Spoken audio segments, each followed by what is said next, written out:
ഇന്ന് നമ്മളിവിടെ ആണെങ്കിൽ ഒരു ടോപ്പ് ഡിസൈൻ ചെയ്യാൻ വേണ്ടി പോവാണ്.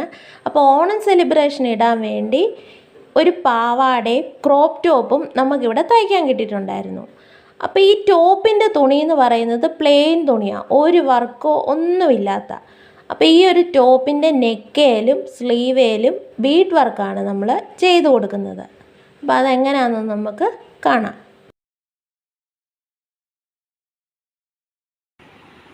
അപ്പോൾ ഈ നെക്ക് വർക്ക് ചെയ്യാൻ വേണ്ടി ഞാൻ ഈ ഒരു ബീഡാണ് എടുത്തേക്കുന്നത്. ഇപ്പോൾ റിങ്ങിട്ട് റെഡിയാക്കി വെച്ചിട്ടുണ്ട്. ഇനി നമുക്ക് തയ്ച്ചു കൊടുക്കാം. സാധാ സൂചി നൂലുമാണ് നമ്മൾ തയ്ക്കാൻ എടുക്കുന്നത്.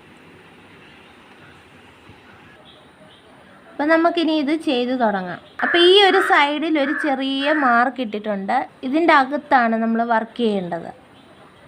നമുക്ക് അടിയിൽ കൂടെ കുത്താം. അപ്പോൾ ഈ നൂലയാണ് മുത്തിട്ട് കൊടുത്തിട്ടുണ്ട്.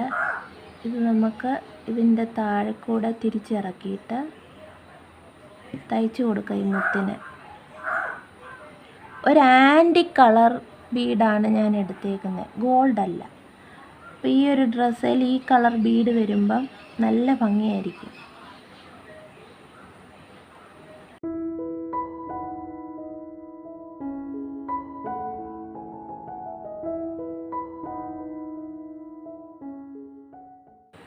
മുത്തിൻ്റെ അകത്തൂടെ 2 തവണ നൂല് കയറ്റി ഇറക്കുന്നുണ്ട്. അപ്പം നന്നായിട്ട് അവിടെ ഇരിക്കും, പോകാതെ.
അപ്പോൾ ഇത് പകുതി വരെ ചെയ്തിട്ട് ഞാൻ അമ്മയെ കാണിച്ചപ്പോൾ അമ്മയ്ക്ക് ഇത് ഇഷ്ടപ്പെട്ടു. അപ്പോൾ പറഞ്ഞു ഇതേപോലെ തന്നെ ബാക്കി ഫുള്ള് കംപ്ലീറ്റ് ചെയ്താൽ മതിയെന്ന്.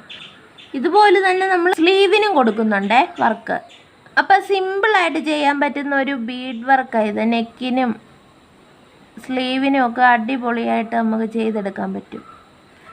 ഫുൾ കംപ്ലീറ്റ് ചെയ്ത് കഴിയുമ്പോൾ നല്ല ഭംഗിയായിരിക്കും. അപ്പോൾ ഈ ഒരു ടോപ്പിൻ്റെ കൂടെ ഒരു പാവാടയുടെ സ്റ്റിച്ച് ചെയ്തിട്ടുണ്ട് അമ്മ. അതിത് ഫുൾ കംപ്ലീറ്റ് ആയി കഴിഞ്ഞിട്ട് നമുക്ക് കാണാം. ഒരു മോഡൽ നമുക്ക് കാണിച്ചു തന്നായിരുന്നു. അപ്പോൾ ആ ഒരു രീതിയിലാണ് നമ്മൾ ഈ ഒരു ഡ്രസ്സ് സ്റ്റിച്ച് ചെയ്തേക്കുന്നത്. കാണിച്ച മോഡലിൽ പക്ഷേ ആണെങ്കിൽ നെക്കേ വർക്കൊന്നുമില്ല, അത് വർക്കുള്ള ഒരു ടോപ്പായിരുന്നു ഓൾറെഡി നെറ്റിൻ്റെ. അപ്പോൾ ഇത് പ്ലെയിൻ ആയതുകൊണ്ടാണ് നമ്മൾ ഇതേ ഒരു ചെറിയ വർക്ക് കൊടുക്കാമെന്ന് ഓർത്ത്.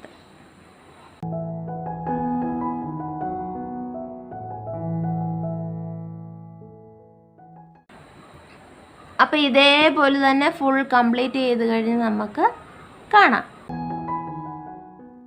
അങ്ങനെ ഇവിടെ ഈ ക്രോപ്പ് ടോപ്പേൽ നെക്കേലും സ്ലീവേലും നമ്മൾ ഫുൾ ബീഡ് വർക്ക് ചെയ്ത് കംപ്ലീറ്റ് ആക്കി എടുത്തിട്ടുണ്ട്.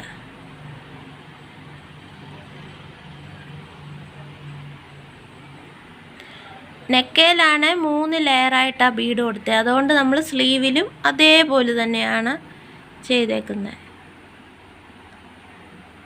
സിമ്പിളായിട്ട് ചെയ്യാൻ പറ്റുന്ന ഒരു വർക്കാണ് ഇത്.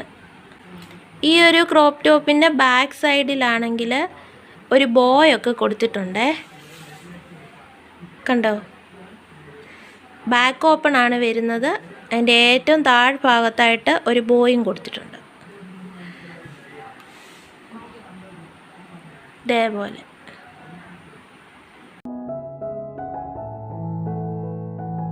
അപ്പോൾ ഇതാണ് നമ്മുടെ ഡ്രസ്സിൻ്റെ ഫൈനൽ ലുക്ക്. അപ്പോൾ ക്രോപ്പ് ടോപ്പും പാവാടയുമാണ് നമ്മൾ സ്റ്റിച്ച് ചെയ്ത് ഡിസൈൻ ചെയ്തേക്കുന്നത്. അപ്പോൾ ഇന്നത്തെ ഈ ഒരു കുഞ്ഞു വീഡിയോ ഇഷ്ടമായെങ്കിൽ ലൈക്ക് ചെയ്യുക, ഫ്രണ്ട്സിനും ഫാമിലിക്കും ഒക്കെ ഒന്ന് ഷെയർ ചെയ്ത് സപ്പോർട്ട് ചെയ്യുക. ഞങ്ങളുടെ ചാനൽ ആദ്യമായിട്ടാണ് കാണുന്നതെങ്കിൽ ഞങ്ങളുടെ ചാനൽ ഒന്ന് സബ്സ്ക്രൈബ് ചെയ്ത് സപ്പോർട്ട് ചെയ്യുക. പുതിയ നല്ലൊരു വീഡിയോ ആയിട്ട് നമുക്ക് വീണ്ടും കാണാം. ടാറ്റാ.